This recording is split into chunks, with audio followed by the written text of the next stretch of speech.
Hello, everybody. How you doing? Today is Monday, April 1st, 2024. That's right, it's April 1st, which means it is April Fool's Day. So, happy day out there to all of those fools. It also is the first of the month. So, of course, Rabbit, good luck for this month.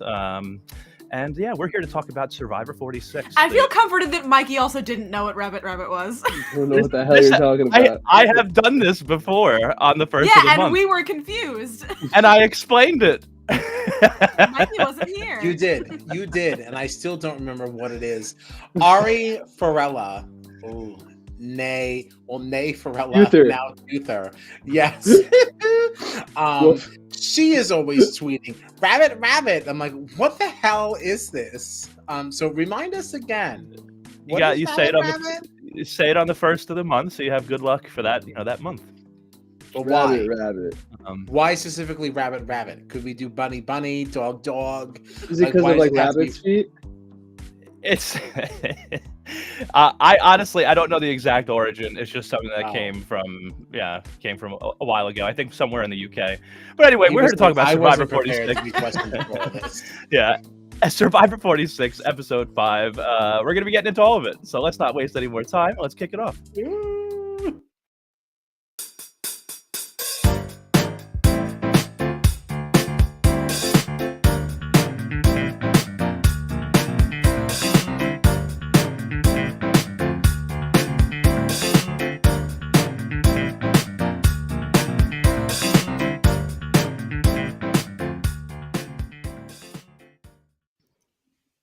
All right. My name, of course, is John Dunphy Hussein. I'm joined, as always, by my fellow tribe mates, Miss Gina Morgino, Mr. Mikey Marmon, and Mr. Kyle Petty. We are Strat Chat, your favorite reality TV podcast. Find us on the socials at Strat Chat Pod. We're all over the place on all the social media platforms. So find us, follow us, throw us a like, a comment. We love to hear from people. Also, if you'd be so kind, please head over to Spotify, Apple Podcasts. We're on there as well for audio only. And if you could leave us a really nice review, that would be very helpful. All right. So let's get into this this whole thing here. Well, first of all, how's everybody doing? Mikey, you're doing good. We didn't have you last week, so it's good to have you back. Yeah, all good. I'm doing good. Calling in from Salt Lake City today. Nice. It's nice and sunny still. I'm in good. I had a good cheeseburger today. We're in good spirits. Nice. Everyone knows you got to go to Salt Lake City for a good burger, right? Apparently, I don't know. We got off the plane and we walked outside at the airport and it just smelled like cheeseburgers. And I looked at my buddy and I was like, I'm gonna get a cheeseburger today. And we what made it happen. I love that for you. Yeah, really great. Really great. But yeah, so let's get into this episode of Survivor 46. Obviously, it's going to be a real tough one for us because everyone knows how much all four of us really love Jem. And of course, in this episode, we did see Jem get voted out at Tribal Council. So Team Dunphy takes their first hit of the season. Hooray! Also, I have the reverse Mikey right now. Mikey's lost 3 people, but he still has his first pick. I've lost 1 person and have 3 people left, but the 1 person I lost was my first pick. So, listen, at this point, I'm going to send anyone but me. I'm good. You know what I'm saying? Yeah. What about you guys? Gina, Kyle, you feeling down about the loss of Jem from the game? I'm sorry for you. I'm sorry for your loss. I know this hurt your heart. Yeah, it was a tough one. Yeah, I feel like it's a little hard to feel bad because, other than for you, because I feel like we barely knew her. Yeah, not to be funny, we barely knew ye, but we didn't. Because we never saw your tribe. This is your first tribal. This didn't mean much to me. It's also we're coming off the tail end of her torturing her tribe for 3 days straight with this with this re-hidden clue, and it just kind of felt like a little bit of karma. I gotta be honest. Oh, really? So you did you not like the re-hidden clue? It was interesting. It was a cool play, but at the end of the day, all you're doing with that is torturing everybody. You're not there's not really a strategic reason to do that because either way, no one's finding that idol. You know what I mean?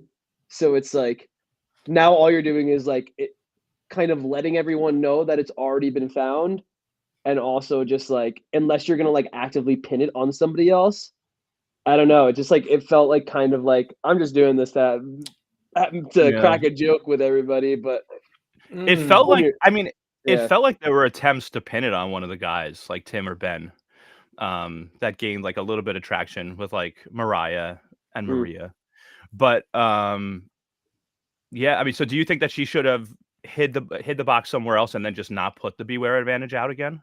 I think that if she was going to put the Beware Advantage out again, I just think that like she needed a plan. It didn't feel like she had a plan beyond they're gonna find it. You know what I mean? Like, yeah. They're gonna, You think they're, like right? like there, it didn't seem like she had like a solid like okay, and when they find it, this is what's gonna happen. Like it just was like let's just see how it goes. Which like right. all well and good, but like you did have them digging in the ground with ants and for like 3 days straight, I think it was. So like at the end of the day, like that was just kind of mean. Yeah, I feel like she would have had to like she would have had to either like make a fake idol Yeah. that she could then bury in that spot, or like convince everyone so much that it had to have been this other person that they were like, you've been the one, like they were actively accusing this person of being like, you've been the one making us dig all this time. Like Tim kind of pieced it together and figured out that it was Jem that like the Beware advantage. That's my guy. Moved it. But I feel like I feel like yeah, you're totally right. She would have had to come up with like another part of a plan or something like that. But it's just I hadn't thought about it like that until you said it, but now that you say it, I 100% agree. Yeah. Yeah, that's really funny because I got into a little argument with my mom a couple days before Easter because we were talking about this. She goes, "Oh, I am so glad that Jem is gone," and I was like, "What?"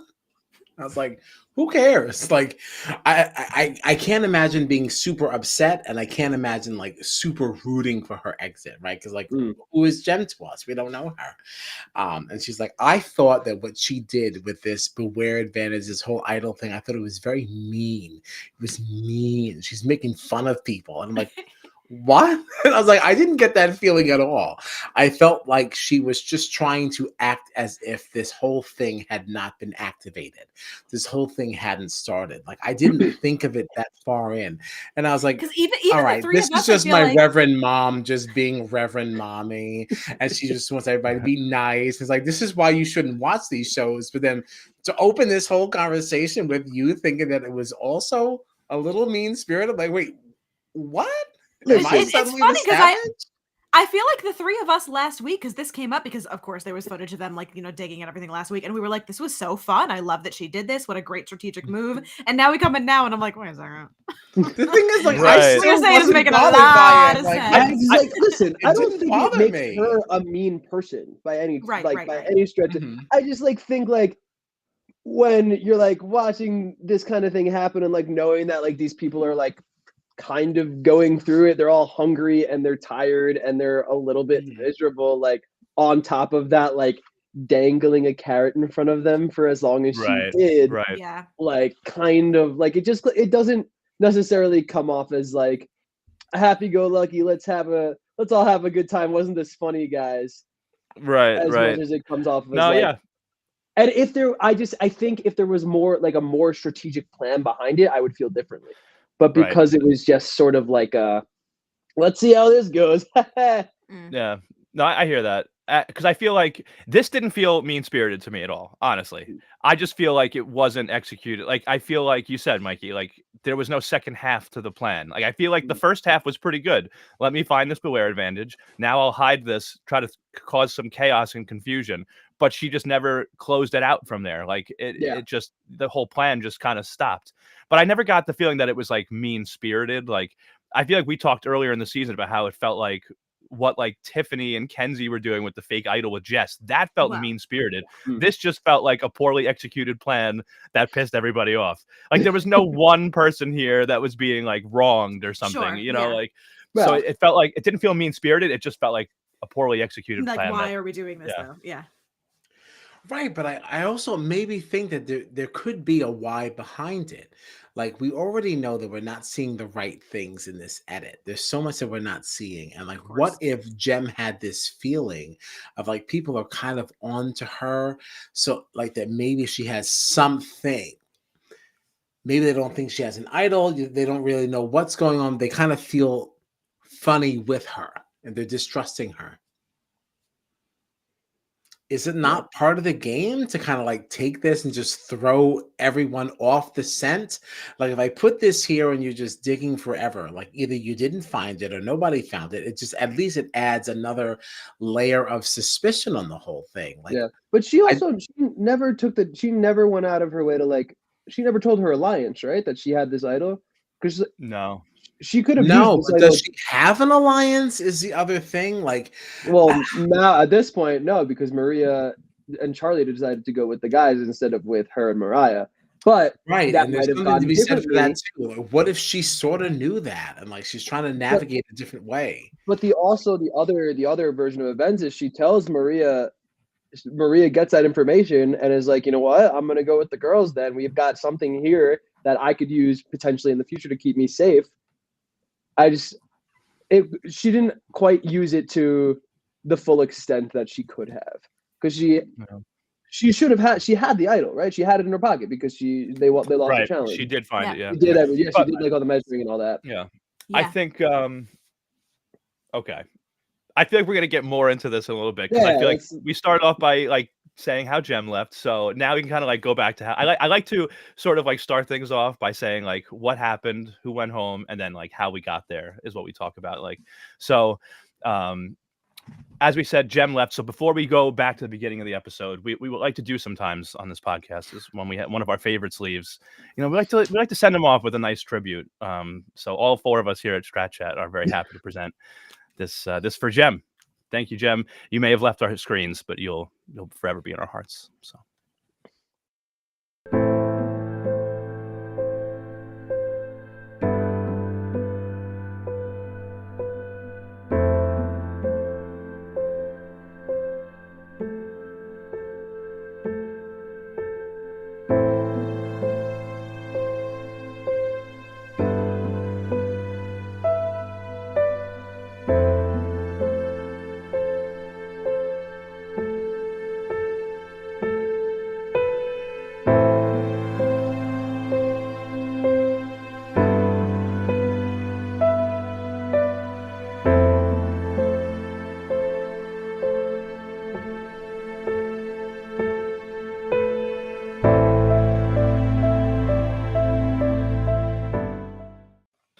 You idiot. You are the stupidest person I know.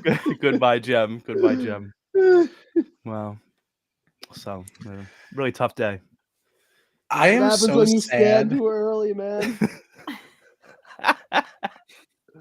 I can't wait to hear what Kyle's about to say. No, I'm just really sad because I saw none of that. Oh no! I don't know what is happening with Restream on my end, but I see no video.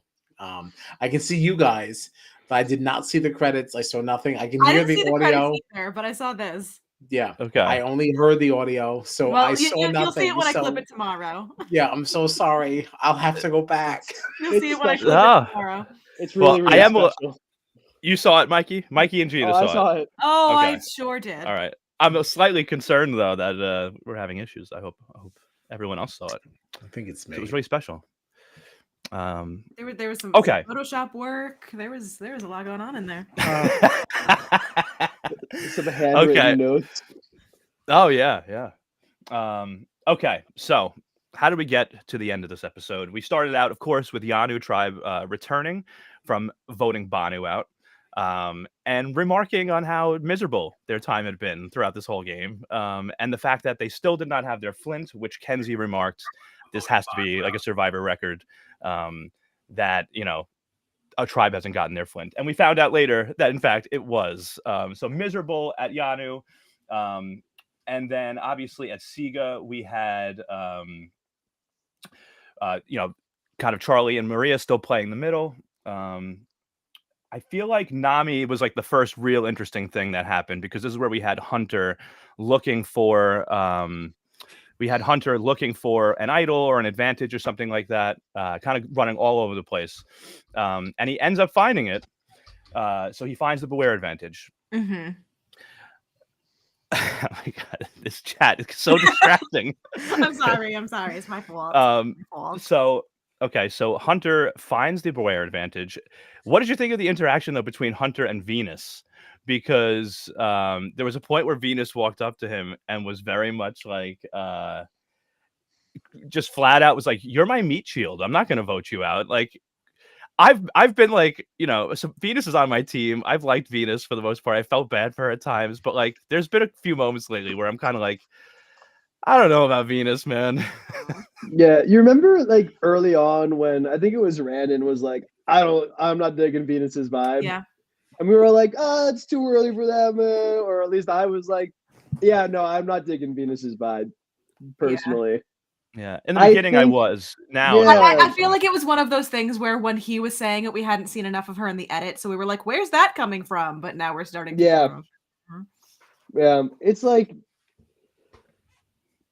I get the whole like wanting to keep an eye on someone to make sure they don't have the idol or whatever, but like, I don't know. It's just like, unless you're like gonna like actively be out there looking with him and not just like stopping him from looking. Right. The whole, I don't know. It just like all felt very like, I don't know. I don't have a word. Yeah. Kyle. I don't know. Like, I have mixed feelings on her. Like, because there's something to be said for the fact that she seems to view this as a game and not making emotional relationships. So her being so, I don't know, like upfront about, oh yeah, you're my meat shield, or whatever it was that she said. It's like, all right, well, she's trying to show you why she has a functional, like, game related reason to keep you in. I'm showing you that like my tie to you is not emotional. It is a little self-serving. And there is something to be said for that when you're playing a game like this. Like, it's important for other people to know the value that they are bringing to your game. And that's what you can kind of start to build trust around. So like, I don't know, like I have mixed feelings on what she's doing here, because like I feel like my previous opinions of her are bringing some distaste, but like I didn't think that this perceived abrasiveness towards him was bad, but it is also rooted, like, it is important to note, like Mikey said, that the whole, I don't know, you not actually looking for the advantage, you're just spying, that kind of casts openly watching you do it. Yeah, it casts a dark cloud over all of that strategy, but I'm not so sure that I'm ready to say that that wasn't where her mind was when she said that. Yeah. I do think though, like at the end of the day, like while this is a strategic game, like it's also comes down to a game about relationships. So if you're not actively trying to build relationships off of connecting with people and trying to like find things you have in common, like have actual conversations, if like you're going in just with that strategy side of things, you're not going to get as far. It's just not, because people are going to look at you and say she's playing too hard. She's not trying to be she's not making an attempt. Like, it's like you have to like really toe that middle line. I think like find that middle ground, and that can be hard to do. Yeah, no, well, I don't disagree. You do have to kind of toe a line between the emotional and the strategy, but a lot of times we see people go further into the emotional side of it, and that's kind of what we play into. Like, in this situation, maybe she's just skewing a little bit to the other side, and she's saying, hey, listen, I'm looking at this as a game. Here's why you can trust me. It doesn't matter if I like you. So the emotion part of it doesn't matter. So like, where do you, it depends on what kind of a game that you want to play. If I was coming into something like this, I would actually rather you tell me your game reason for wanting me around. I don't want to know the emotion of it, you know, because like you might not like me tomorrow, you know, especially because I know I'm not always likable. Like Venus has kind of come off. Like I know that I can ruffle some feathers. So like I don't want to know that, oh my gosh, I love you so much. Because the second you don't love me, which could be tomorrow, you might put me up. Let me know the functional reason. Like, why am I good for your game? If I can keep navigating around that, then I think that's something I can work with a little bit more. So like there's an argument for both. And I just kind of wonder if maybe that's where she's going. And it could be a little bit too hard too soon. Like I'm not disagreeing to that one. What I'll say is that it feels like this is sort of what worked with Randon when they decided to make transactional. Right. It was very much like we didn't really vibe, but we need each other right now because there was no warmth to that alliance at all. Right. No. And and that's fine though. Like that still still doesn't have potentially gone far. But when then you're coming into to try to like kind of make that happen with Hunter as well, like knowing Hunter has people that he does that he is connected to, like you can't come in that same way because it's not the same circumstance. It's like Randon. But can you though? Because I have emotional connections over here. I have a game connection with this one. So like there could be a time, depending on how many times you don't go to tribal, there could be a moment here where that serves a little bit better than some of the other emotional relationships. Because if you've got 3 or 4 emotional relationships over here, there's got to be a time where that one game relationship all of a sudden has maybe at least 1 or 2 points more value that at least moves you up. So you're not in the same lane, but you're not moving at the same speed. Boom! Metaphor Monday. Oh my god! Yeah, no, it's not. I don't disagree. I just feel like Randon was coming at it in such a place of desperation, whereas Hunter is like the total opposite right now. And like I think that some of what you're saying, like I think some of what you're saying, Kyle, could come into play. Especially because it looks like we're going to merge pretty soon. So like as long as Venus sticks around, but I don't think Hunter has any intention of allowing Venus to show him any trust. Like, you know what I mean? Like I don't think that he doesn't seem to be open to it. But like that's the thing. Like, is it too little, too late? Even at the end of the day, even if she had come in completely like made that connection, like is it too late to get in with him? Because he's really very solid with Tevin. I mean, we saw on the journey when they were talking, he was almost no hesitation, was like, oh yeah, if I'm bringing one person from my tribe to final 6, it's Tevin. I also feel like things can change so quick, and so like I almost wouldn't be surprised if we got to merge and somebody like a Tevin got voted out, and all of a sudden Hunter turned around and was like, you know what, Venus, maybe we should revisit that conversation. Right, and that's kind of what I mean here is that like, so you know, you mentioned him and Tevin. That's the main thing. Why couldn't she be a number 2? Because she's tugging on a different string. Like Hunter is also, he's a survivor gamer. Like he didn't recreate all these challenges because he doesn't understand the social end too. This has got to be somebody who's going to be able to constantly reevaluate someone's value. And right. I mean, not me standing up for Venus. Like it's not like I'm not standing this lady. Right. Well, right. I do wonder though, like, do you think that like what's interesting to me too at this stage of the game is that we know that Hunter is open to the idea of cutting Soda, who's his biggest rival for like Tevin's, right, working together with Tevin.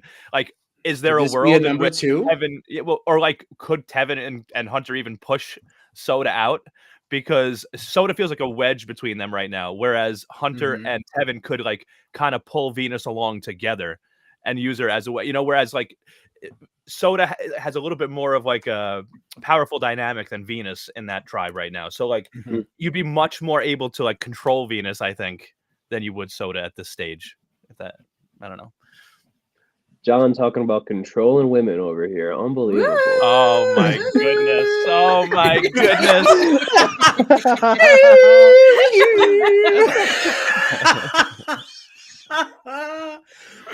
I have to though add though, I don't think Venus is a woman to be controlled. That woman's going to do whatever the hell she wants. If she wants 3 fish, she's eating one of yours. Sorry, y'all. To John's point, what I'll say is, if they wanted to get rid of Soda, they would need Venus. So you have there is something to be said there for sure. Like I see where you're coming from. Right. I just think that maybe you should think. Well, I do also agree that like Venus is not going to just lay down for anybody. But I feel like I also feel at the same time that when I say that like Hunter and Tevin could use Venus more than Soda, I mean it like they probably think that. Not that it's actually true, but like look at how easily Hunter brushed Venus off here. He clearly doesn't think much of her game, whereas we know that he sees Soda as a threat. So like I feel like at least in Hunter's mind, he's thinking, let me get Soda out of here, and then we can just pick up Venus as a number, and not really knowing that Venus is going to be a lot stronger of a personality and is going to push back on stuff. You know, like. It's also like we're talking about a tribe that hasn't been to tribal and probably won't go to tribal until merge. So they don't. It's impossible for them to like. I don't think anything's really clicked for them yet. Like this dynamic would be so different had Randon been voted out as opposed to been pulled from the game. You know, like they lost a player, but they didn't really have that full experience of tribal. So. Yeah. I don't want to further delay things, but I also don't want this to not be at the forefront of people's minds because I do want to bring up a different discussion here. Just to at least think about, could this also possibly be an argument for the benefit of these smaller tribes? This conversation would not have any weight or be able to really move anywhere forward if Venus's vote didn't really matter at this stage. If you want to compare it to like Australian Survivor, like we wouldn't really care what Venus thought. We wouldn't care how she came into these conversations she's having because like whatever, I can get my number elsewhere. But because we're dealing with smaller tribes, is our issue with American Survivor the fact that the tribes are smaller or the fact that people aren't playing as hard? I don't think people are playing as hard. I think it's just it's so much shorter of a game that it's harder. Like the people that play hard get voted out almost immediately. Right. You know, like I don't think that Venus is next up to be voted out though. So, and she's playing rather hard. No. She's just playing different. Yeah. So do you think so? If Nami went to Tribal Council, let's say pre-merge though, if Nami goes to Tribal Council, who's getting voted out? I'd say it's either Venus. Oh, it could be Soda.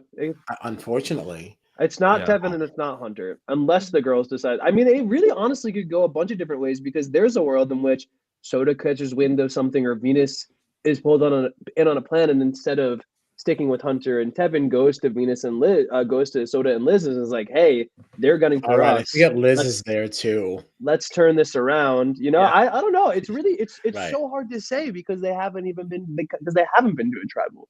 That could go a million different ways because there's no doubt in my mind that Venus could turn around and make something happen. Like that's not a person that's gonna lay down. You know, it's like she's gonna go out fighting if it's her on the block. And I would feel the same about Soda too. Right. Man, who would have thought? You know, Yanu gets their first immunity win. Siga goes to their first tribal, and the majority of our conversation has been about the Nami tribe tonight. I just think there's the most unknown in there. Like it's like the biggest question mark because they haven't been to a tribal. We very rarely see like the dynamic there. I think less of the issue of American Survivor right now is less so with. Like, I don't love the small tribe dynamic. Like, I like to see it go from bigger tribe and then whittle all the way. Like, that's just like a personal preference thing.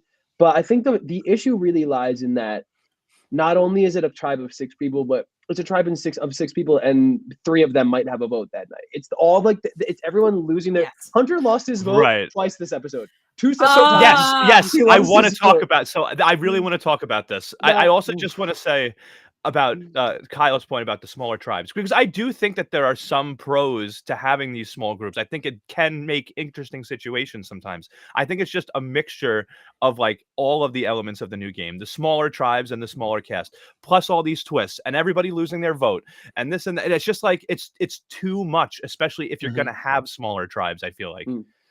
I don't disagree at all. Yeah. This is just I just wanted to challenge people at discussion point. I just wanted to see what happened. No. But I don't think Kyle you're wrong. loves devil's advocate. Yeah, but I also do. I also don't think you're wrong though, because I feel like if we had, let's say we had 2 seasons in a row of 2 tribes and 9 or whatever, if they wanted to keep it at an 18-person cast, and then they randomly threw us a 3-person tribe season, I would be much more okay with that than just season after season of tiny tribes, one tribe always getting steamrolled, constant beware advantages and losing votes. And it's just like watching Jem run around that beach and like measure these things out with the machete. I was like, can we just hide an idol somewhere and find it? Like, this is so ridiculous. Yeah. Where's the beach? Also, I gotta say, like, the whole you only get the idol if your tribe goes to tribal feels kind of like a moot point, because it's like I only need the idol if my tribe goes to tribal. So like, why does it even matter otherwise? Like, I only need my vote if I'm at tribal anyway. So it doesn't really, like, it's not like real, like it's just like kind of like a fake sort of issue. I guess it just kind of like makes it more of a scramble to get the idol and get the vote back. Maybe that's what they're going for. But no, at the end of the truly, like, you can't use it if you're not at tribal anyway. So so it's like, okay, great. Yeah. It's all right. But all right. So the last thing that really happened before the immunity challenge, we revisited the Sega tribe first, and we got some footage of Tim speaking to Tiki Man about his inability. Yeah, speaking was great. Yeah, the speaking to Tiki Man about his inability to poop. What do we think? Will Tim poop? That's my team, baby. What do we think? Will Tim poop after what an appropriate discussion for Team Marmon. That is so funny. Such a granular conversation we're getting here now. Like, will Tim poop? So I hope he gets it out of there. I hope he gets it out of there every now and then. Good luck to Tim. Good luck. I'm rooting for him. I'm rooting for him hard. I want you to know. More Tim this episode. It made me really happy. Finally got some confessionals. I want you to know that I was thinking about this Tim pooping moment all day and was thinking, how am I going to bring this up? How am I going to bring this up on the podcast? I thought about it. It was a part of my day. I'm so glad that Tim's turds are at the forefront of your mind. Tim's turds. Oh no! That's his fans like names. They're Tim's turds. Oh no! I mean, if he goes far, I'm not opposed to being a turd. Sorry to this man. God. So stupid. Tim, aside from not pooping, Tim was doing some other stuff on the beach, though. He was piecing together the fact that Jem found this beware advantage and hid it somewhere else, and he accused her of being the head of the Girls Alliance, which she, of course, denied. Do you think he's actually caught in wind that there might have been a Girls Alliance, or is he just saying something to try to catch her in a trap?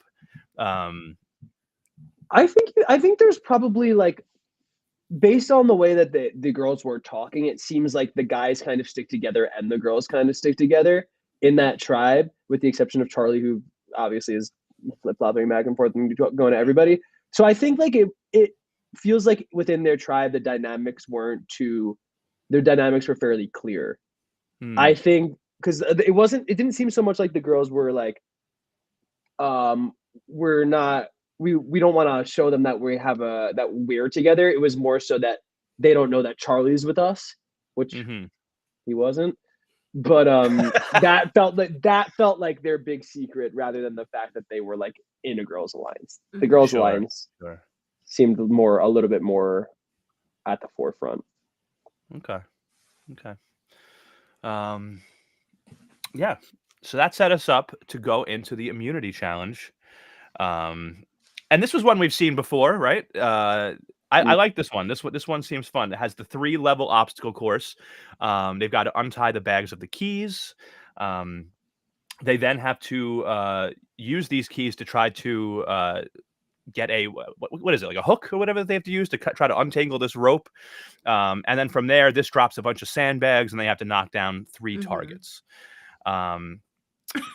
Surprising no one, Nami comes in first place. They get immunity again. Hunter is a beast. So they get immunity, but not only immunity, they get a large platter of pastries and fruit. And then in a stunning moment, Yanu finally pulls out an immunity win. Thank God. I just love how Jeff set this up in the beginning. Like, you will set a record for being the tribe to lose the most, just so you know. That's what you're up against. And it's like, thanks, Jeff. I'm already feeling bad. I also thought about that. I've never seen fire since I got here. Everything is soaked. I'm starving. Only 3 of us. We've had to play in every competition. Nothing but lose since I got here. Thank you so much. Everybody else gets to sit out and take a break. I got to play every game and lose every game on no food. Oh, my plus. Right. I would like to say something about this challenge really quick. Yeah, sure. So within the obstacle course, there was like a trap door in the floor. Yep.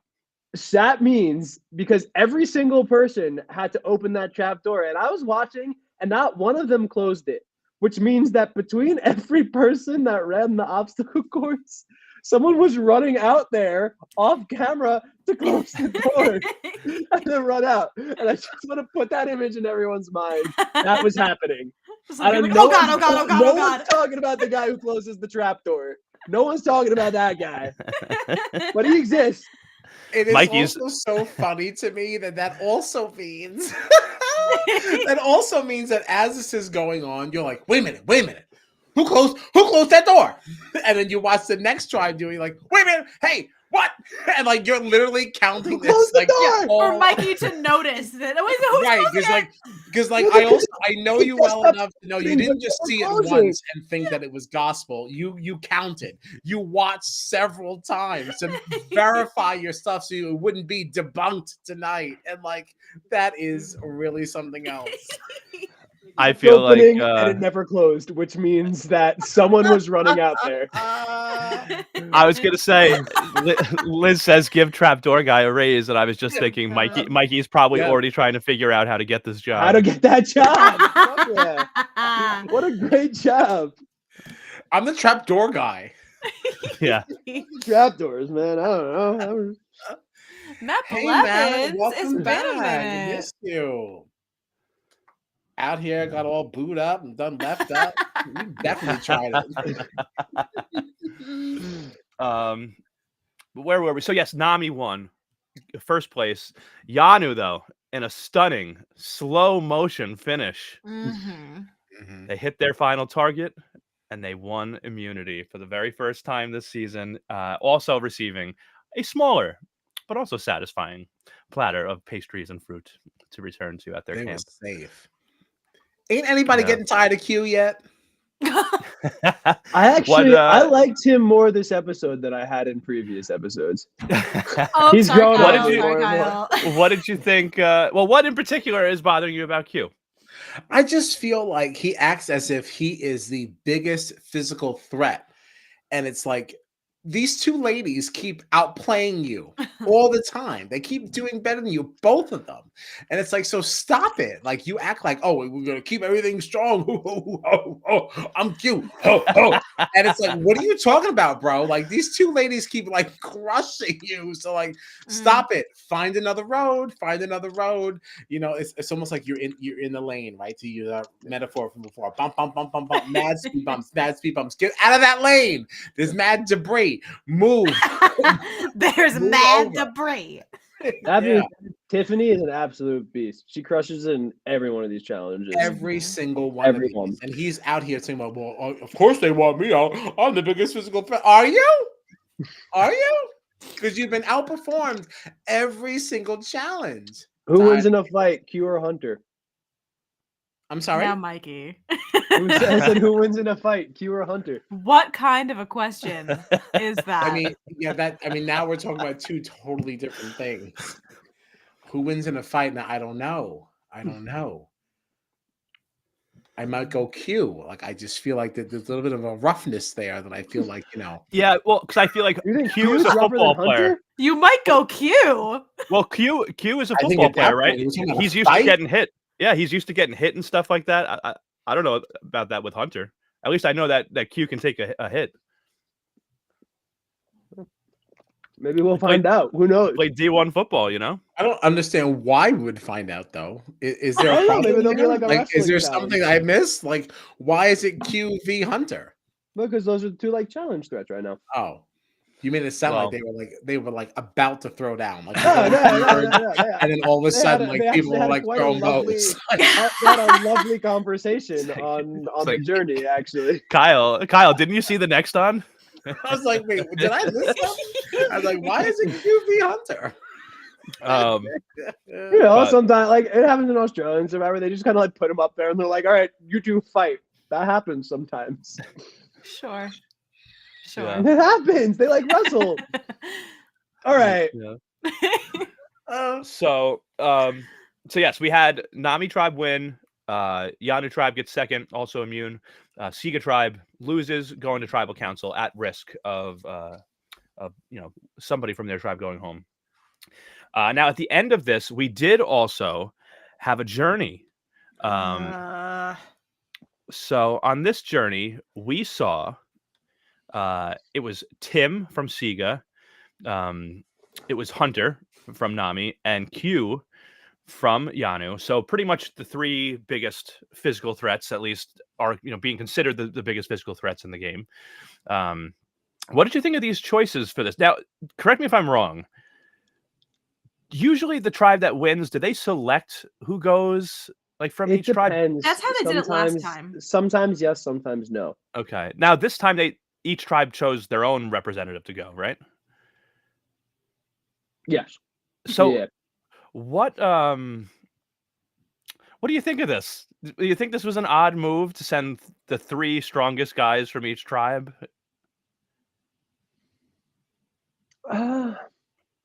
I don't know. Because yes, on the one hand, but it's also like they also, I mean, for Siga specifically, there might have been like sort of a strategic thing on the girl side, like, oh, let's get Tim here so we can talk. He's not here. At one point, he was a target at one point for Jem at least, because they were Right. trying to decide between Tim and Ben. So Tim's out of the picture. Tim and Ben can't talk to each other. So it made sense there. And I guess on Nami, it just like was sort of like, all right, who's up, kind of deal, because like things are so fairly chill there. So yes, like in hindsight, but I feel like in the moment, we probably weren't even thinking of it like that. Yeah. No, I think you're right. That makes sense. So yes, they went on this journey, the three of them together, and it was a different journey than we've seen before. This time, we had all three go to the island, but only one of them stayed. And this was a mutual decision between the three of them, because this was a survivor knowledge task. Both Q and Tim were not at all confident in their ability to complete the task. So they said, let Hunter do it. Hunter goes, and the task for him he has a time limit, and he's got to try to arrange 20 survivor logos from the past in chronological order. He got 8 out of 20 correct, which means that he failed and lost his vote for what seems like the second time in this episode. So how does this work? It was the second time. Two in a row, I believe. And this is what it kills me with these twists. It's like, what the hell does this mean? Mm-hmm. like if he goes, I just, because I feel like, let's say Nami, well, who knows what's going to happen with this freaking merge now, but like for this one let's say specifically, Nami, right? Like if they lost the last immunity, Hunter goes and gets the idol. Does he still not have a vote? Well, no, because he would have that vote back, right? From the idol vote, if he gets that idol, that no vote is null and void. But he also still has lost his vote from this. So I think it would be either 2 tribals in a row or 1 tribal in a row. So if he doesn't find the idol, that's 2 in a row. But if he finds the idol, then it's just one tribal that he doesn't have a vote at. That's how I interpreted it, at least. I just I'm really sick of these journeys where they send 3 people out on a boat and not everybody gets to participate. I hated everything about this. Stupid. It's also, we've had, this is what, our 3rd, 4th journey of the season, and not a single one of them has ended with anybody getting an advantage. And I'm sorry, I thought this challenge was ridiculous. It is such a specific knowledge set that you need to know in order to get this. Otherwise, literally, who is walking into this challenge and being like, yeah, I'm totally going to be able to put all of these logos in a row in order to make sure that I get. Yeah, I know Map 11 said it. I know. But realistically, come on, who's getting this? There's only maybe one person per cast that would truly be able to get all 20. And also on top of that, it's even if you could do that fully fed, well rested, clear mind, you have a time limit now. It's just I can't imagine that there's anybody on this cast that could have gotten that right. I don't know. It's just the challenges are too hard. The fact that nobody is winning them, is not a single one of them. Well, you know what I'm thinking? You know what I'm thinking too right now is that every single one of these little tasks, challenges, little things that they've, twists that they've thrown in has gone. None of it has panned out for anyone yet, because not only has no one gotten an advantage on the journeys other than Maria, but someone was, assured to get an advantage from that one. So she was the only one that, well, I guess, did Tevin also get a vote from that though? Right? Yes. So, okay. So that's the one thing that worked out, which I honestly thought was a stupid twist anyway. Other than that, everything has failed, including both tribes failing on the Sweat and Savvy task in the premiere. Yeah. Neither one of them passed that either. So every journey, the Sweat and Savvy tasks, they're all just busts. What are we doing? Wouldn't this all just be better served by an old school reward challenge? Where are the reward challenges? Yeah, I don't need these journeys. In the hide amount an of time that we advantage on go the on these beach and journeys where do a most regular people challenge. don't even participate anyway. Yeah. Just go back to what you did. Stop playing. We're trying to do too much. It's not, and none of it's paying off.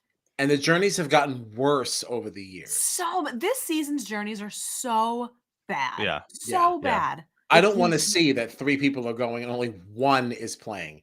You had me at 2. I was like, okay, all right, a little risk reward, but 1 out of 3, come on.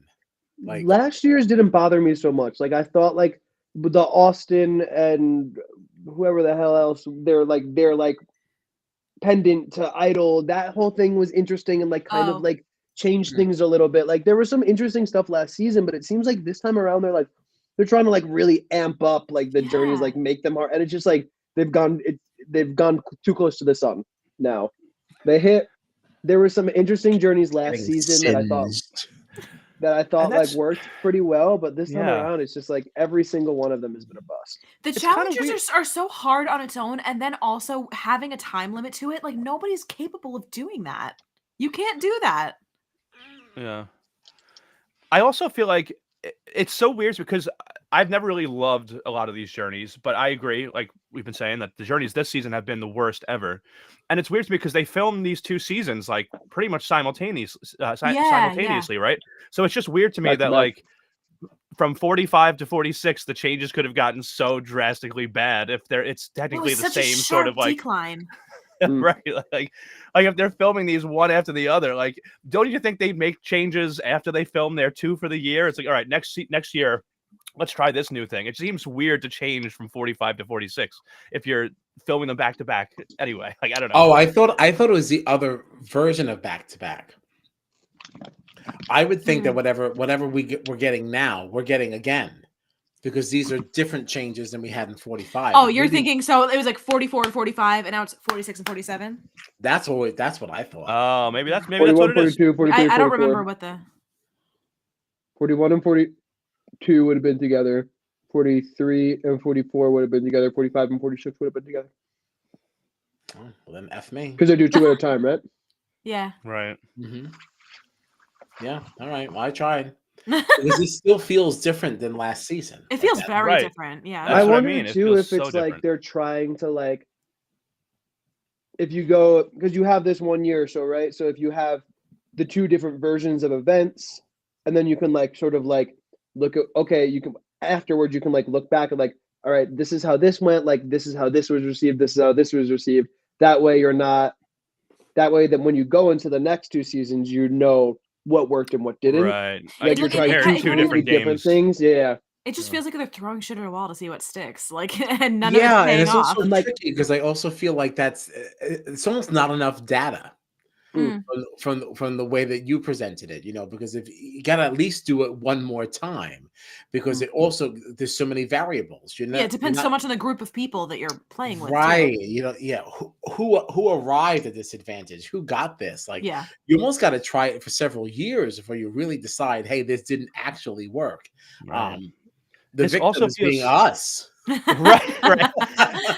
And it feels like this is a way more drastic difference between the seasons this year than we've gotten between 41, 42, 43, 44. It felt like there were similar twists and journeys and things like that, whereas it feels like this time they're trying to change things up a lot, and it's for the worse. That's what it feels like. I don't know. Yeah, I agree. Hopefully they're taking notes. Yeah. Hope they're listening. In the Strat chat. We have the answers. We'll fix it. Just let me in there. Let me close the trap doors. Yeah, hire Mikey as your game maker, and all your problems are solved. And I'll close the trap doors too for free. For free, as a bonus. The new Seneca Crane. I gotta grow my beard out like him though. Yeah. But all right, so yes, Hunter failed the journey. Tim and Q had to go back and try to explain what happened. I mean, I feel like Q especially had an easy time. Like, he's not going back long. I feel like he's got the trust of Tiffany and Kenzie. Tim had a little bit. I feel like people probably for the most part believed what he was saying. Jem didn't seem to, though. But yeah, at Sega Tribe, we had them coming in for the first time. They had to do a little scrambling of their own and try to figure out what their plan was. So at one point, we saw the women, Maria, Mariah, and Jem, kind of hatching a plan to put votes on both Tim and Ben, using Maria's extra vote to put 3 votes on Ben, 2 votes on Tim, right? With Charlie, the girls and Charlie. Now, secretly, Charlie was not okay with this because Charlie and Ben have gotten very close. And so we saw, what did you think about all this? Because Charlie was pushing back on Maria. Maria was kind of trying to tell him, like, you have to take the emotion out of it. Like, but Charlie was having a tough time with it. It's like, what do you think about this whole thing between Charlie and Maria and his attachment to Ben and not being willing to let go of that? Like, could that cause problems for him and Maria maybe down the line? I don't know. Potentially, but it also kind of goes back to what we were saying before with Hunter and Venus. It's like, if you're trying to just build that connect, like Charlie and Ben like had like a legitimate like emotional connection. Like they were like very much friends. Like however they like view their, whether it's like a brother, like father, son. I don't know how much older Ben is than him. I can't really tell. He seems kind of ageless. But like, so like having that like strong like actual relationship saved Ben's game. And choosing that, Charlie chose that over the strategic play, so that's just an interesting parallel to what we were talking about before. But I don't know, considering it's hard to say, I feel like it's really early, but I think this 4 makes more sense to me than Charlie and the girls. But who knows, maybe it'll blow up in everyone's face. Right. Because Charlie would be on the bottom of that girls' alliance, without a doubt. Do you think? Right. I think with the boys and Maria, I think there's less of a hierarchy there. Yeah, something that was funny in this episode, it was really, I think, Jem the most was going to Ben, talking about how close Ben and Tim were. And I mean, we know they're working together, but like, I feel like Ben and Charlie are much closer. Like, it's not as clear to me what the power dynamic would be in an alliance of like Tim, Ben, Charlie, and Maria. Because I feel like Tim might think that he's Ben's number one, but does Ben think that Charlie is his number one? And then does Maria think that Charlie's his number one, her number one? You know, it feels like, and I guess Ben has to be Charlie's. It feels like it's all over the place, you know. Like, and that almost, I wonder if that's almost better, because then no one is like truly feeling like they are at the bottom. At the bottom, you know, and like that's like the kind of situation in which like different ideas can get thrown around, and like they can like have that discussion. Again, we've only had this group together for one tribal, so it'll be interesting to see how they move forward, if they move forward. But yeah. I think, like, looking at it from the outside, like, for Charlie, this is a decision that made sense to me. Yeah. Not only emotionally, but strategically. Sure. Okay. Kyle, you got thoughts? Well, again, because you know I like to play devil's advocate. Of course. I just want to throw something else in the mix here. Everything that Mackie said is absolutely true.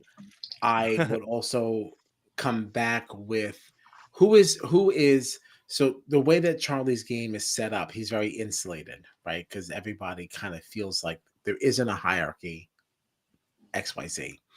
But now that we know that we're at merge here, is it really good for Charlie to be, because we've seen this happen in Big Brother a lot of times, where everybody thinks that they're this one person's number one, and then once they start to compare notes, their game crumbles. And now knowing that going into merge, this helped Charlie in this moment, but like, what does that mean for him going forward? And could we possibly see a problem here? Yeah. It's important to remember that Tim told the guys on the journey that Maria was his number one. So I don't even think he's not looking at Ben or Charlie. He's looking at Maria. So I think I don't know. I wonder if it's so all over the place that it wouldn't even come down to that. I would hope for Charlie's sake that it doesn't, because I do like Charlie. Charlie. Yeah. I really like him. John, you're muted. Yeah, you're still muted, babe. Sorry. Yeah, I like Charlie a lot as well. I did also want to just bring up, though, because we did totally breeze past that talk that they had at the beach when they were on the journey. Tim, Q, and oh, sure, and Hunter. Yeah. Because it almost felt like a little bit of a Big Brother style, right? Tiffany, yes, that's plan. Exactly what I thought of. Yeah. Q came up with a plan, tells Hunter and Tim, say, hey, we each get one person. Q says his number one is Tiffany. Tim says Maria, right? And then Hunter says Tevin. Yeah. What do you think of that group of 6? Like, what do you think of this plan going into the merge? We totally breezed over this before. It's a strong 6 if it happens. Yeah, I'm interested to see, because it is a very, we've seen this strategy in multiple Big Brother seasons. I'm so interested to see how it translates to a Survivor style game. Because there are a lot of different factors here. I don't quite know. There's a lot of factors here. Let's get granular. Sure. Because what's interesting about this is that if somebody was prepared for this kind of a conversation, because you have not seen the dynamics on my tribe, I can very easily say this person's my number one. And in that Big Brother sense, like, this person is also essentially expendable to me. If I name a person to you on this journey that I don't give even like the first fuck about, like, oh well, if you cut them, like, that doesn't matter, because my actual number one is still here. Yeah. So I don't know. This could actually end up being a little interesting, depending on who was being honest and who wasn't, because it's so hard to really know, because we really haven't seen anyone's trust really be tested other than Yanu. I am very curious how this is going to play out. Yeah, this could actually play out to be very interesting. Gina, I know you have your post-its. Make sure we write down who was on this journey. We might see some crops from these seeds. I got you. Yeah, okay. Yeah, thank you. It makes me excited. Maybe the one journey that actually something good came from. And it also, like, it's always, because it's always something that's spoken about, but never something that people really tend to follow through on, is like the challenge threat alliance. Like, So it would be interesting to see these three guys who are on at least on their respective tribes, technically the challenge threat. I mean, we talked about Q earlier. If they do manage to bring it all the way through, because if they stuck together, theoretically they could take it to the final three. Yeah. Once you get to individual immunities, if anyone in that group of 6 were to win, like you're good. Like it really is pretty cool, unless somebody flips, of course. But and like realistically, like that group of 6 is probably the most likely to win.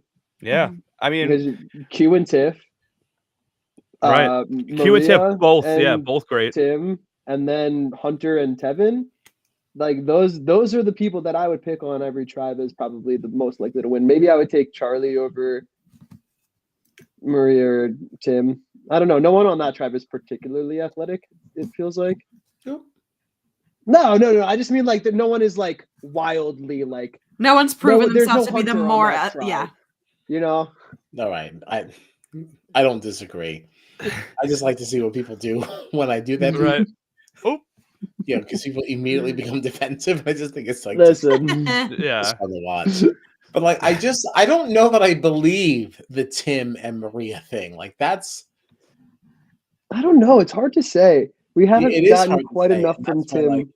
I feel like my whole hypothesis before with this whole journey was really focused on Tim. I just don't super believe that, like, does he really Maria as his number one?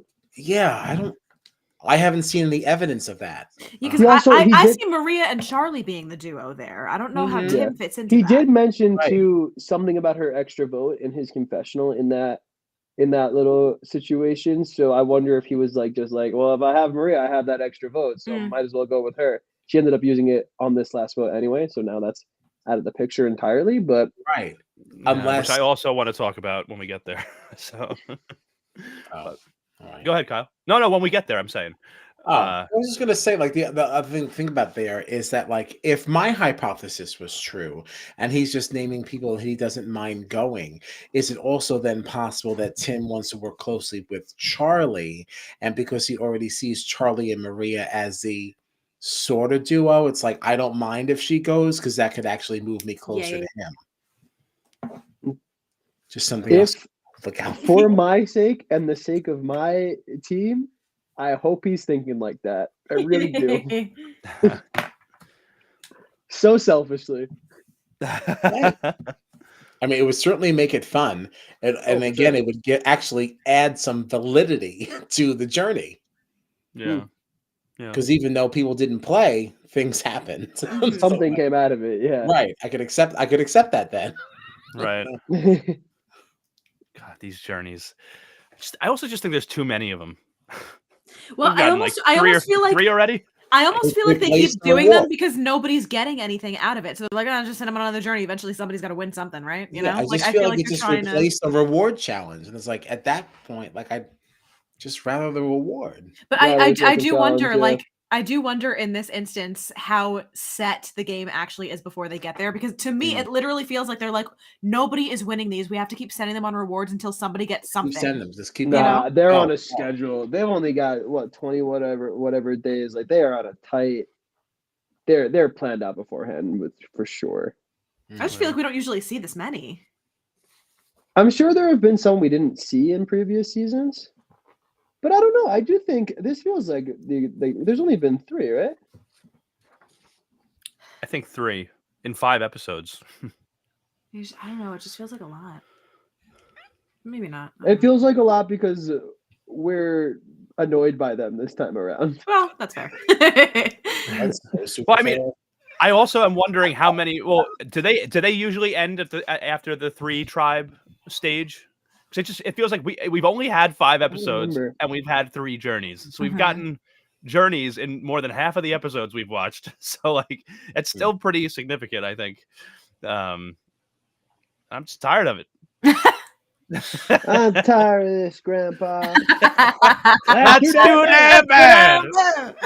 God, I love holes. But all right. So we were getting ready to talk about Siga going into tribal council, So we kind of talked about some of the plans that we saw what the girls and Charlie were coming up with. Obviously, Ben and Tim having other plans, and Maria and Charlie in the middle trying to figure out what's best for them to do. And in the middle of all this, we do see Jem find her idol, which means that she gets her vote back. And then we headed off to Tribal Council. So what did you think of Siga's first appearance, where we were halfway through the game? We're halfway through, and Siga is just for the very first time getting to light their torches. I really I got to tell you, it's crazy to me. And this is another reason why I don't like this 3-tribe format, is that I feel like in other ways it hurts the game, because you have teams going in now. It looks like Merge is next week. Yanu's got such a leg up on what it's like to be a tribal council. Nami still hasn't been there, right. They're literally gonna have to light their torches at Merge. That's crazy. I feel like I want to see the game get better as we go along, and as people get better. And if tribes just aren't ever seeing tribal council, they're not going to be as good, I feel like. And even the way that Yanu just gets steamrolled, they didn't get their flint for almost half the season. They've had way less practice making fire than any other tribe. When we get to the end of the game and there's a fire making challenge, they're at a distinct disadvantage because they haven't had as much time to practice and stuff. This kind of stuff just pisses me off. I don't know. Yeah, but you know what? If you're gonna split the tribes up in threes, then the team that's getting slammed on deserves a little bit of a different kind of advantage going into this merge, because they don't have the numbers, but they definitely do know how to play the game a little better than the other people that have the numbers. So maybe there's a world in which that can balance out. I don't think it does. But I'm just being the devil's advocate here. Yeah. But there is something to be, at least they're going into it a little bit more equipped for what this game looks like. Sure. I just would love to see I would just love to see a first post-merge tribal where everybody's there and they're all seasoned at this. They've all been to tribal. They know how to talk. They know how to do things. That's what I would prefer personally. Yes. Something worth noting too is that for Yanu, most of their tribe, all 3 of their tribals actually were kind of unanimous votes. Jelinsky was pretty much unanimous. Jess was pretty much unanimous. Banu was so unanimous that they didn't even actually vote. Yeah. So they're not quite that seasoned, I don't think. Okay. They haven't all right. This season is the exception. Yeah, I still no. stand behind my argument though, because in other seasons, I think you're right, but this is Ricard's this is a tribe. special. What was that green tribe? Yeah. They really got put through the ringer, and they really had a lot of strat that was chatted. Yes. Yeah. Yeah, by the time they got to merge, Shannon and Ricard were like, we are running this shit. Y'all is brand new as far as we're concerned. So but you're absolutely right. There is a little bit of an advantage of having that. This isn't the best cast to go by. Not unfortunately, my argument is 2 years too late. But in theory. In theory, absolutely. Okay, thank you for validating me. You're welcome. That's what I'm here for. So Siga at their first tribal, and we see Jem voted out. We had the first few votes read out. 2 of them were actually for Ben, and the rest were all for Jem. So she was sent out, I think, 5th person out of Survivor 46, and she leaves with an idol in her pocket. So I guess we'll see what happens. Yeah, I guess we'll see what happens back at Siga when it gets replanted. I was also thinking, I was giggling to myself thinking about the voice note that Kyle had played for us a couple of days ago. Was it oh my god, when she was talking about how Trees. It was Trees. Okay, yeah. When she was she is looking around anybody got an idol play, and she's looking around as if she is not the one holding the Beware advantage. No, it's you. There's no more because you have the one that would get rehidden. God. So my question about this, I have a couple questions about this tribal still, but one question I want to follow up with, because we did see, as Gina was just mentioning, Jem not play the idol. Let's say she does play the idol. She's safe for this week, sure. how does her tribe respond once they find out that she really was the one that found the Beware advantage, made them dig all those days? Now she used an idol to save herself. Does that, Not you know what I mean? positively, probably. Right. Like, is there any way that she could spin that into a, listen, Survivor, I'm just playing the game, and like, or is this the end of her game either way, whether she plays it or not?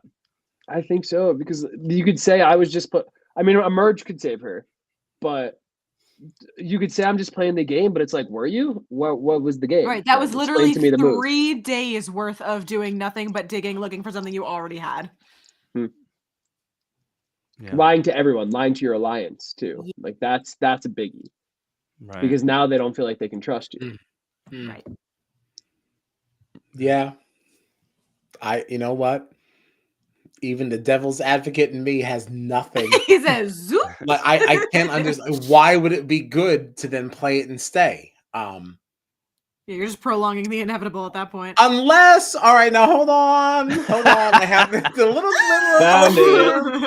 The thing is, like, she didn't know this, but now knowing that merge is upon us, the game does change greatly once you get to that point. Because we already know that Nami is coming in with this energy because they've never been to tribal. So, like, they've got this energy of, like, we kind of want Soda out of here. Maybe that could gain some steam when you're talking about a merged tribe here.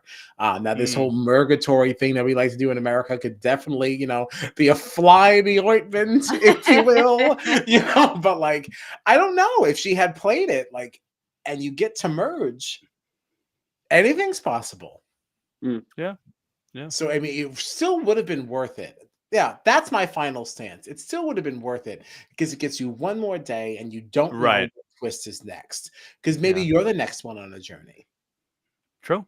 Yeah, fair. Even though we hate them, it could have given her something. So Right. Even if it would have ended her game, the right move still would have been to play it because, like you said, Kyle, it buys you some more time, and who knows what could happen. So yeah, 100%. So another question I had about this tribal, though, was obviously Maria had an extra vote and chose to use it. Now, I think if I remember correctly, the instruction said that she could use it all the way until there was like 6 people left in the game or something like that. Does that sound right?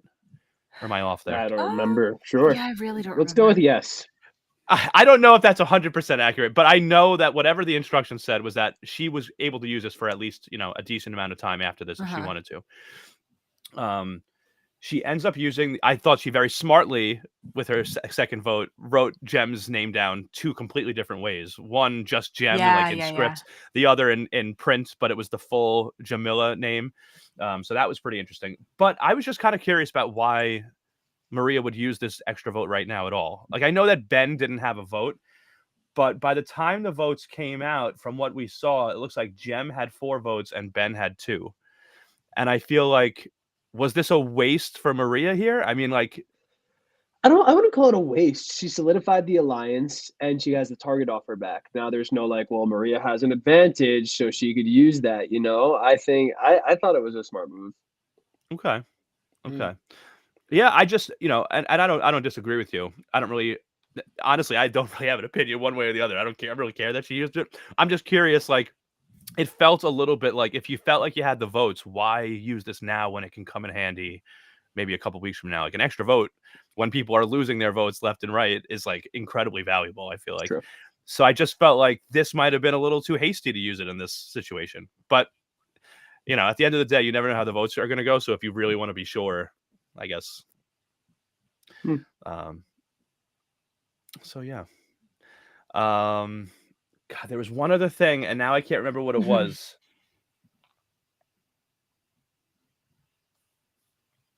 I don't remember what I was gonna say. I don't know how to help you. I don't remember what you were gonna say either. Damn. Sorry, we never knew. I know.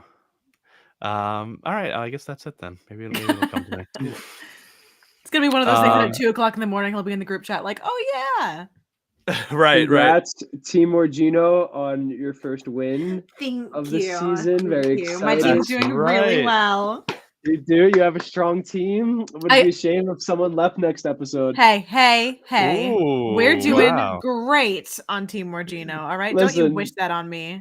We're down there at 9.5 on Team Marvin. See, man, this game could shift, a lot for you though as we move on here though, because you're only getting so few points right now because you only have one player left, right? But as we lose people, you could start climbing these charts. There's no way I could make up the amount of points that you guys had, but I could potentially still have the winner on my team. You could. Right. You could. I'm at least 100 points lower than everybody right now. Well, at least you could still win the battle of the unwanted draft picks. That's true. This is a pretty even fight down there. Yeah. You've had more episode wins, but Gina and I still have one extra point somehow. Ben was doing really strong at the very beginning of the season, so it's taken Liz some time to sort of like pull the points up. Yeah. I love the breakdown. I made it into two little oh my goodness sheets here so we can fit it and on. I'm like, let me full screen this. I can't see what I'm looking at here. I look at it every week and I don't even know what it says. Yeah. I have to like double check every time. I'm like back and forth and back and forth and back and forth and back and forth. Some of the math. Let's see. I want to see what some of the totals were. Oh wow. So Hunter had a -6. Yeah, he lost his vote twice. He lost his vote twice. That's right. That's right. Yeah, how dare they sabotage my team like this? But he also had 10 confessionals somehow, which really saved his ass this week. 10 confessionals. Wow. Oh man, my girl Jem gets a -5. Is that for being voted out with an idol? Yes, sir. Okay. So you get -5 for that, and then you get another -1 for every vote that was cast against you. Okay. Right. Okay. Very good. Wow. But she still managed to pull into the positives. She did. She still had a strong episode. Yeah, not strong enough. Not strong enough. That's for damn sure. Not strong enough to keep her in the game. But yeah, I love these graphics though. I love these episode point totals and everything. Kenzie with a very strong episode. Yeah, well, she made fire, which is a big one. Oh, yeah. That gets you a couple points. The first fire for Yanu. Yes, sir. Potentially the only fire for Yanu. Oh God. Yeah, that's true.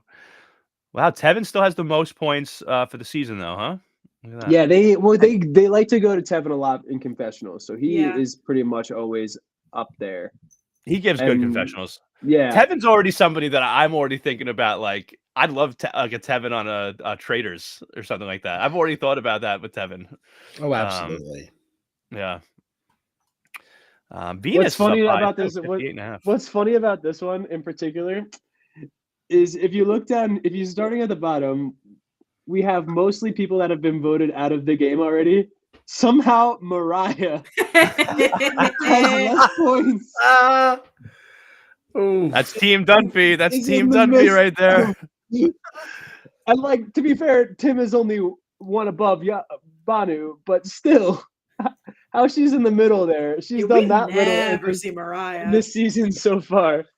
Honestly, she should get like -20 points for not knowing how to jump. That was crazy. what do you mean? How do you That was a really tough watch. Very cute how they were all trying to help her, and then she didn't end up having to jump at all, I don't think. I would say I loved how like she would absolutely do it like worse the second time, and they'd be like, that was better, you're getting better, great job. It's like she's progressing. How do you get that far in life without having to ever jump? I'm jumping constantly. I said to Gina all the time.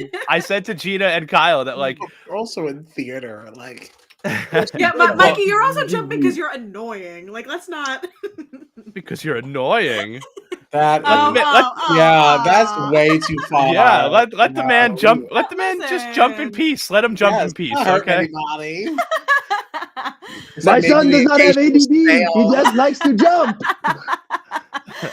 I was also saying to Gina and Kyle last week that what was funny to me was that they were showing Mariah practicing jumping, and every time she would like attempt to jump, she would get like not even an inch off the ground, and then she would start like celebrating, and she'd start like skipping around and jumping higher than she was when she was attempting to jump. I was like, yes, it's crazy. I don't understand.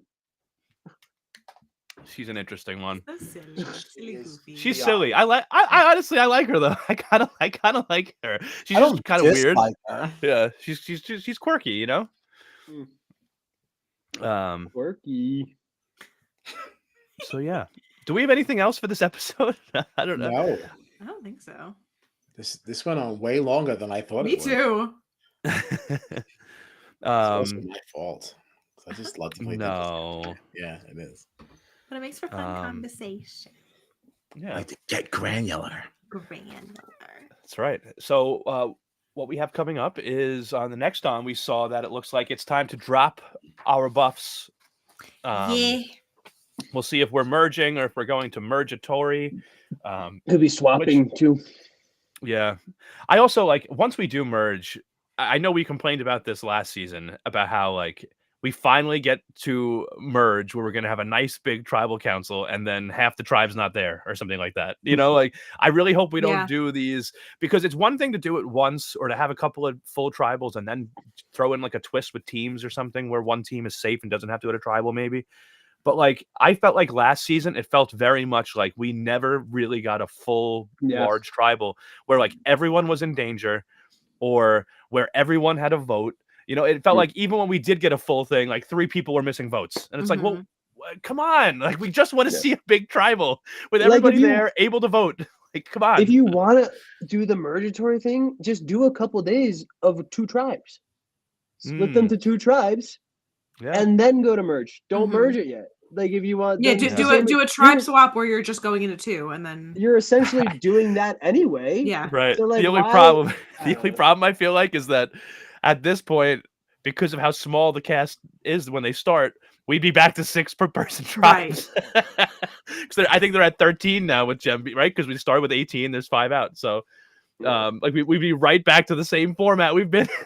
I mean, it could be interesting though if you're swapping people and now seeing how people interact with different tribe mates. Like that could be fun, even you know, with the size. But yeah, I don't know. I need more people. I need more. Yeah, give us more people. What else do we have coming up? Give me more. So what else do we have coming up on Strat Chat this week, this Thursday, right? At 9 p.m. Eastern time. Yes. It's still just a Big Brother Canada week, right? Because it's not just a Big Brother Canada week. Yeah. Right. Next so week is when the Thursday. schedule shift happens. Yeah. Oh, that's right. Yes. So this Thursday will still be Big Brother Canada 12, the latest week. All the action in the house. We'll be talking about it all. That'll be Thursday at 9 p.m. Eastern time.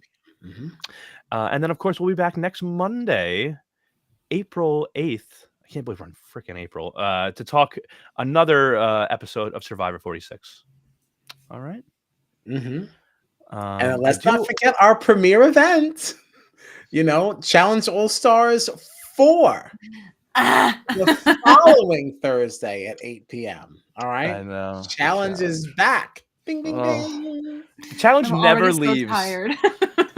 What do you mean it's back? It never. We have consistently been watching seasons of the challenge. It feels like nonstop for the last like 80 years, and I love the challenge, but like they're giving me way too much. We were so excited to have a break, and then Kyle sent that thing in the group chat that was like in 2 weeks. And I was like, 2 weeks? We only get 2 Thursdays? 2. I was with you guys, but honestly, I'm like high-key excited. Like this is a good group of people. So I'm ready. But it's also time to go. So that's all. Thank you. No, you're right. I'll be excited when it starts. But so yeah, that's next week. We'll be starting that up. Other than that, you can find us on the socials at Strat Chat Pod. Like I said earlier in the stream, we are on all the social media platforms. Find us at Strat Chat Pod. Throw us a like, a comment, a subscription. We would love to hear from you. Head over to Spotify and Apple Podcasts. Leave us a nice review. And we... Oh, wait. You know what? One last thing. I'm sorry, everyone. We got to get out of here. But it is Monday. Monday. Monday. That's right. It is Monwan Monday. All right. So now we are ready to get out of here. We will see you soon, folks. Thanks for hanging out. Lido.